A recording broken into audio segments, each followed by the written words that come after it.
Hello, my name is Kevin Durham. I'm an event host and charity auctioneer, and this is a brief introduction into who I am and to what I do.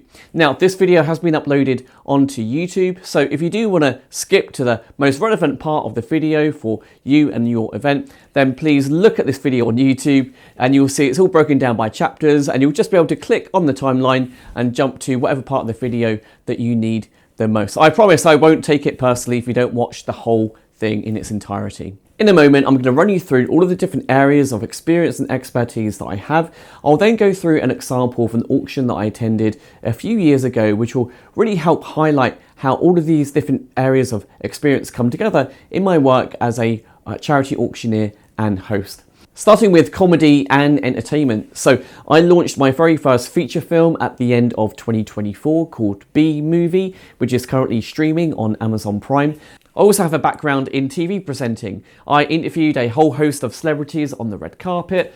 I did work directly for studios including Fox, Warner and Universal. One of my biggest highlights was going to Hollywood to do a piece on their centenary. And I've also narrowly missed out on a chat show with Comedy Central. And linked to my comedy work is really what I've done and what I do as an entertainer. And up until February 2020, I had my own separate entertainment business where I'd go up and down the country hosting game shows for corporate clients. Now, I sold the business just in the nick of time, by the way, before the world shut down a month later, to really incorporate what I did as an entertainer into my work as an event host and charity auctioneer. Which leads me on to my second area of expertise, and probably the most important one for the purpose of this video, which is my work as a event host and charity auctioneer and a fundraiser. As an event host, I've now covered hundreds of events ranging from your high profile business conferences and tech conferences, ranging right down to very high energy family events. There's a fireworks event that I do every year where I am entertaining the best part of anywhere between 8 to 15,000 in those very long awkward silences that you get in between fireworks displays. The way that I'm able to cater for such a mix of different clients is really because of my approach to event hosting. And one of the first things I always look at with my clients is how they want me to be at the event. Do they want me to be, the funny man, the high energy entertainer to keep people entertained and engaged, or do they want me to be more straight-laced, more formal, more straight and down the line? My first point of call is always looking at how my clients want me to be so I can really step inside of exactly what they want from their event. Now, that is very much directly linked to my work as a charity auctioneer, and throughout the years I've raised millions for a host of different clients. I lead live auctions, I do host the countdowns to the silent auction, turning it into a live version of eBay. That makes all the difference, by the way. I lead live pledges, which more often than not, pledges can generate more money than your live auction. I sell raffle tickets, I play fundraising games, and I do whatever I can to squeeze every single penny out of the room. I'm quite literally on the go from the second your guests start walking into the venue to the moment that the evening entertainment begins and the fundraising stops in the evening. Now, the very final area to let you know about is who I am and what I've done in the area of business. And I've built and sold 5 businesses now in the past. I'm currently working on my 6th business to sell, which hopefully will be sold by the end of 2025. And once that's sold, I probably won't build another business to sell again, because it's been a very strange tangent that I've done throughout the years. As I mentioned at the top of this video, I'm now going to run you through an example of how all of these different areas of experience pull themselves together in my work as a charity auctioneer. Now, this example relates to an auction that I led a few years ago now. And just before the auction was due to start, my client ran up to me. She was very worried, very panicked. And she said, "Kev, I think we need to pull this lot. I don't think it's going to go down well at all with the audience." Now, the lot was 2 VIP tickets to the Royal Opera House with a reserve of £500, which, it sounds like a fairly good lot, right? It sounds like a standard lot that you get in a charity auction. However, the reason why she was so worried is that in the audience, there were a lot of alpha males. There were a lot of blokes. And this event in particular was for managers of the construction industry, or was for the construction industry as a whole. So at these tables, you had construction workers, you had builders, you had managers of these guys, and it wasn't even 8:30, and most of these people were just completely sourced, right? They were completely flying. So I looked at the crowd and I just said to her, look, leave it with me, trust me with this lot. If for whatever reason it bombs, I'll make a joke, I'll move on. I won't even remember this lot by the time we get to the next one. And she was like, fine. So I started the bidding at around about 250. It came a little bit below the reserve. And very quickly I noticed there was these two guys from rival construction companies at opposite ends of the room. And they were bidding against each other, almost like a bit of a joke. So I grabbed my wireless mic and I'm quite literally running from one end of the room to the other on the ground, goading these guys to bid more, basically fueling a bidding war. And I'm not, convincing them with a threat of death. I'm just using a bit of light comedic banter to get the bids flowing. Stuff like, oh mate, he took you down to Chinatown, you're going to take that, you're going to take that. And the bids go up and up and up, and I'm running and running and running. And I get the bidding up to around about £850. Now, already that is a pretty good result. I could have closed there and then, and my client would have been really happy. However, I've done enough events now as a charity auctioneer where sometimes I just get a gut feeling that there's more money to be had in the room. And it's normally linked to one of two things.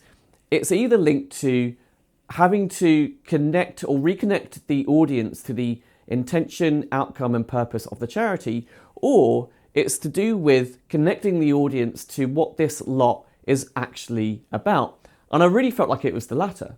Now, I'm just going to need to rewind a second.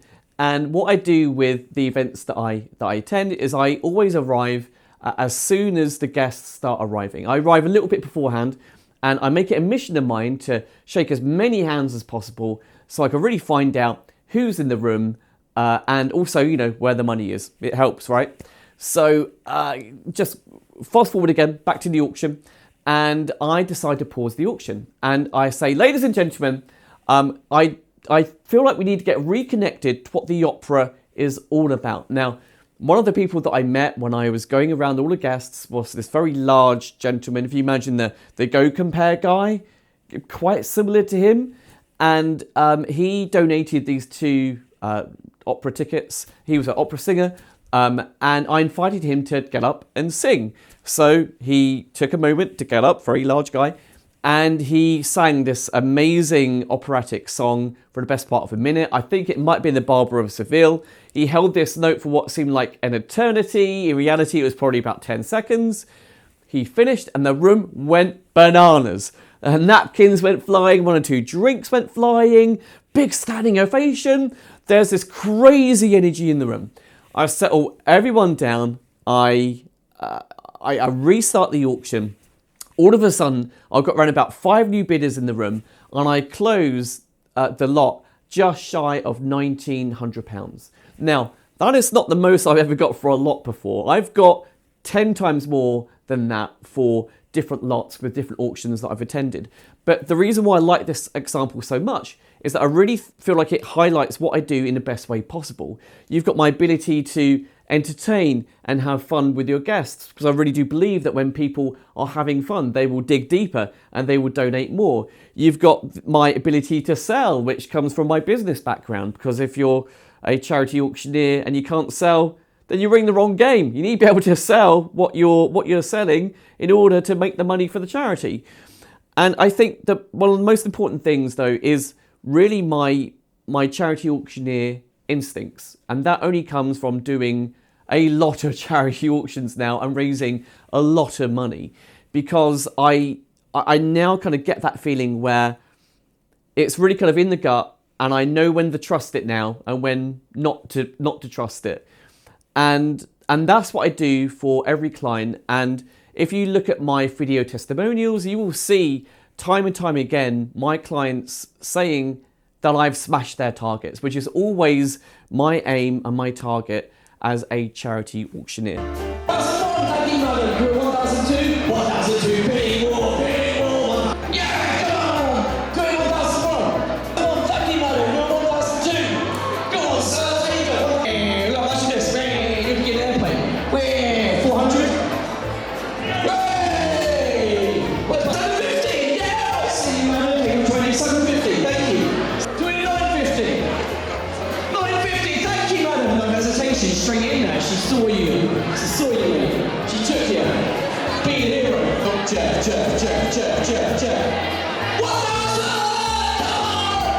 to hear it.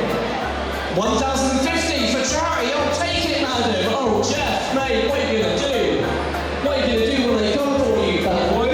Bid 350, thank you, madam. Bid 450. 450, thank you. Bid 550. 550, thank you, sir. Bid 650. 650, see it out in there. Bid 750. Bid 750, but 650 of you, madam. For 1,007. We'll just give you 3,000. Just for a laugh. 2,000. Just for a laugh. Please. 2,000 for charity. 2,000. What do you reckon? 2,000. 2,000. Now 1,007. All right, 1,007. Going once. Oh, 2,000. Yes! Oh, boom! It's the room runner. The live auctions is now only one component of what I offer my clients. I also host events, and as I mentioned before, there are many different fundraising activities that I engage with at my client's request to really squeeze every single penny that I can out of the room. And I'll just work my way through them now, starting with probably, I would say, one of the most underrated areas of fundraising, which is the live pledge. Now, more often than not, I see the live pledge pulling in more fundraising money, more funds than the live auction. And this section really is it's a very big mood shift away from the live auction. Like the way that I run a live auction, it's very high energy, it's very exciting, it's very entertaining. And I feel as though that the live pledge really needs to be led in a way where you get every single member of your audience intimately connected with the intention, outcome, and purpose with your charity. So it really is a very big flip in terms of the mood and as far as the mood is concerned. Now, the way that I like to lead it is I like for one or two people from the charity to get up and share before I do my bit. If you've got anyone who has been impacted by the charity or has been in receipt of the charity's goodwill, that always really helps. I would say, get one or two people up to do really short and powerful shares, and then I get up and do my thing.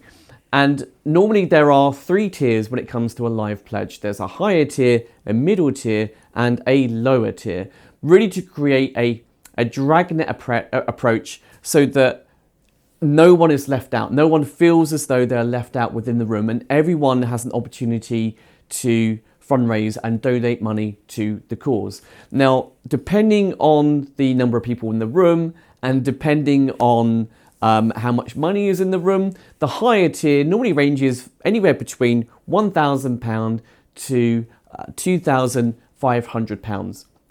The middle tier, again, depending on the numbers and the type of people you got in the room, I would say ranges between £500 to about £1,000.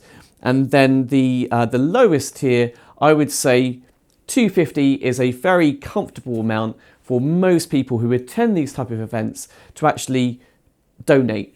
Even the people who don't have a great deal of money, £250 might be a slight stretch, but it is affordable in most people's worlds. Now, one of the really important things that you need to remember with a live pledge is that you need to connect these amounts of money to different things that the charity might be able to buy with the money. So if we take a cancer charity as an example, and if we take the highest tier, right, £2,500, you need to ask yourself, what would £2,500 actually cause for my charity? Or to put another way, what can I buy inside of my charity with that money? And looking at a cancer charity, for example, that it might be an amazing experience for a family who has someone suffering from cancer. 2,500 might fund a course of chemotherapy. It might fund a course of cutting-edge cancer therapy that you can't get on the NHS. Taking it down a step down, £1,000. Again, you would ask yourself a similar question, and then you would do that also with the lowest tier. So what we are doing right here is we are really connecting the sums of money to physical objects in the world. And this really allows people to make that connection so they can actually understand what their money might be used for. Now, something else which is also very important when you're running a live pledge is to really make sure that you have an overall target, an overall total. And let's say, for example, your overall target for the live pledge is £15,000, right? And that's your total. Get someone to manage that total as you're working the way through the pledges and as those pledges start coming in. Now, if, for example, the room starts to dry up and you're at around about 13,000 and you actually say, ladies and gentlemen, look, we are at 13,000. We just need just a little bit more just to get us over the edge, just to get us to hit that target, then you'll be surprised how many people would actually come together and help you reach that target. So as I mentioned before, a live pledge, I would say, is a very vital component to a gala dinner fundraising event. And as I mentioned before, more often than not, it pulls in more money than your live auction. Please now stand up if anyone in the room is willing to donate £2,500 to cover all of the costs for training. Is there a hero in the room? Is there someone who can cover all of the training for this amazing cause? Anyone would like to go over 2,000? Oh, thank you, sir!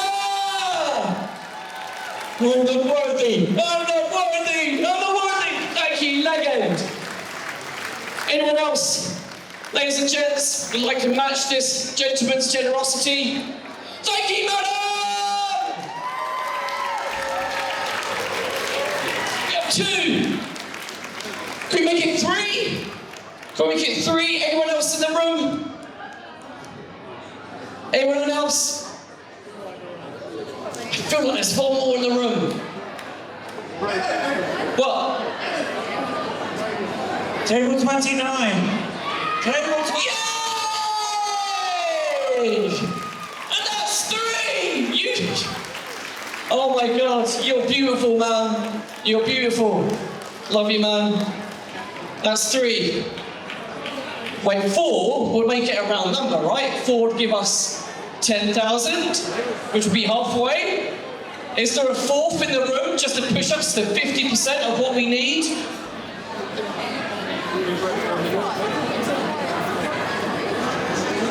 Anyone else would like to match these people's amazing generosity? No, we're going to close the higher... Oh, wait. Again? 5,000? 5,000! Yeah! Come on! Wow! Oh my God! Woo! Wow! We're halfway to your target. It's amazing. Right, ladies and gents, I understand that 2,500 is probably quite a lot to ask. But they go down a tier to £1,000, ladies and gents, £1,000 each. It will support the teaching of Makaton Level 3 for 3 staff. So who in the room would be amazing enough and generous enough to give us £1,000? 1,000, thank you, madam. We got my 1,000. Woo! Any more 1,000s? Any more 1,000s? Another one, thank you, madam. I see 2, one there, table 32. And another one at table 29, thank you so much. We got another one, table 19. Come on. Any more down this end? Any more 1,000s? Any more 1,000s?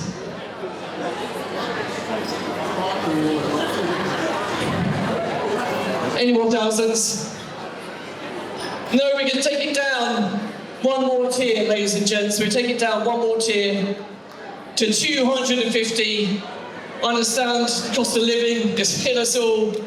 250 can still cover. Whoa, straight up! I've even said what it's for. 250, thank you, madam. Table 3. Very generous of you. Table 35, thank you, sir. Table 25, 35, sorry. Table 35. 250, table 37! Woo! Any more 250s? 250? Two 250s, so 500. Thank you, sir. Table 22. Boom. What we got? 250? Two 250s. One 250. One 250. Thank you, sir. Another 250. Thank you, madam. Woo! How you feeling? I can't get down to this. You lot are amazing. Thank you so much. All right, any more 250s, ladies and gents, before we close the fundraising? Any more 250s? 250, table 35, two 250s. 500 for table 35, thank you, sir. 250, table 13, woo! Unlucky for some, not for me today, thank you. And you, sir, table 13, thank you, sir. How many more? Table 37, yeah! Table 38, where's table 38? It's popping! Yeah, table 38, thank you, madam. I am cream cracking. Right, any more for any more? Yes, sir! Oh my God! Love you, Mal. Table 24. Thank you, sir. We got another one. Table 3. It's free donations. Table 3. Thank you, sir. Any more 250? 250? Any more 250s? Table 23, table 23! Thank you, madam! Table 23. Thank you for your generosity. Sign the slur. Table 25, no. Any more? Now, moving on to the next area of fundraising, which is raffle tickets. And I love a good raffle. And I think it's very important to sell tickets in the right way. Now, if you approach a table and you say, like, one raffle ticket, £10. Who wants one raffle ticket, £10?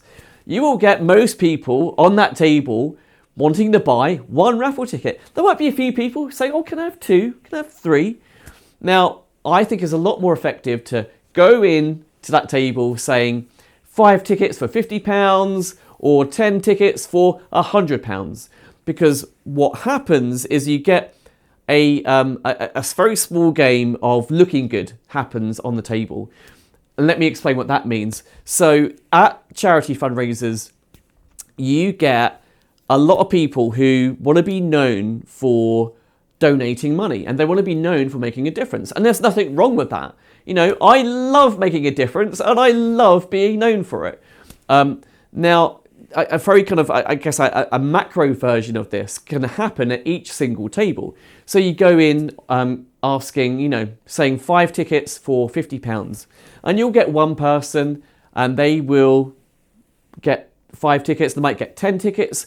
Now this really encourages everyone else on that table to put their hands in the pockets and get a similar number of tickets. Now you will obviously get a few people saying, can I just have 1 ticket? Can I just have 2?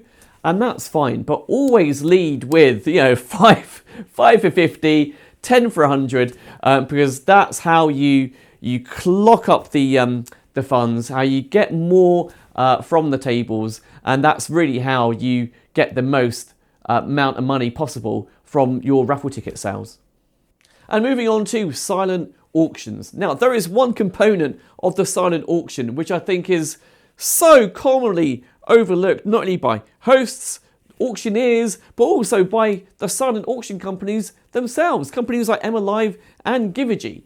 And I think the most important component of the silent auction, obviously, you know, getting the lots, getting the right kind of lots is pretty important, right? But the most important component is having a hosted countdown for your silent auction. So once there is 5 minutes to go, to get someone on that mic to do a running commentary on the bids and to have the countdown hosted. It is so important, and the best way that I can highlight this is by looking at eBay. Now, if you've ever placed a bid on anything on eBay before under the auction setting, you will know that in the last minute, and most of the time in the dying seconds of an auction for an item, that's when the bids come in.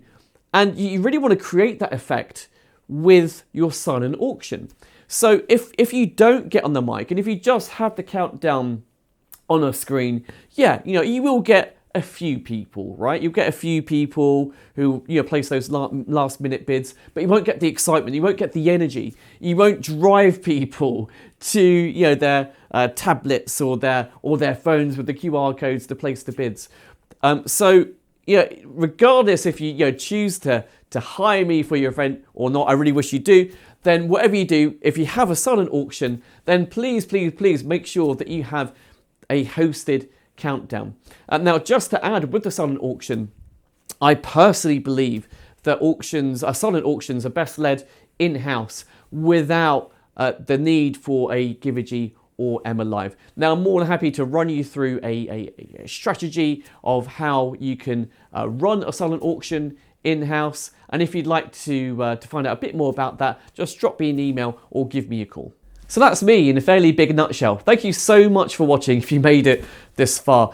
Just the very final thing to mention is with regards to my fees. Now, my fees do vary, and if you do want an accurate quotation for your event, it's best to give me a call or to drop me an email. So as I said, I could give you an accurate quotation for your event. One thing I do offer, however, regardless of the fee that I charge, is a 40% money back performance-based guarantee. So my old man always used to say, put your money where your mouth is, and this is me doing that basically. So if for whatever reason you feel as though I've underperformed at your event, then I offer a 40% no quibble money back guarantee where I give you 40% of my fee back after the event, and that is written in a clause in my service contract.